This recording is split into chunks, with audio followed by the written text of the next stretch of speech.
অবাধ্য মনকে শান্ত করার 5টি গোপন চাবিকাঠি আজ জেনে নিন। 1. চিন্তার সাথে লড়াই করবেন না। ট্রেনের জানালার পাশে বসে যেমন দৃশ্য দেখেন, ঠিক তেমনই চিন্তাকে আসতে আর যেতে দিন। আপনি যত বেশি বাধা দেবেন, চিন্তা তত আপনাকে ছেঁকে ধরবে। 2.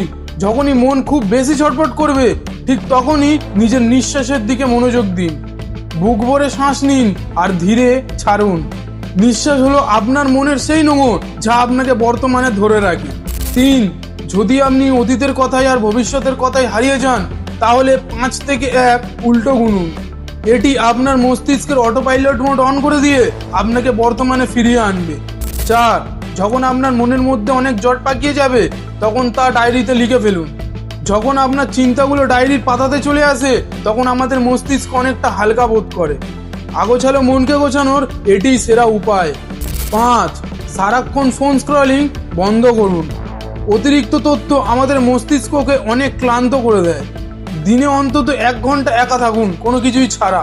মন আপনার দাসও হতে পারে, আবার মালিকও হতে পারে, পছন্দ আপনার।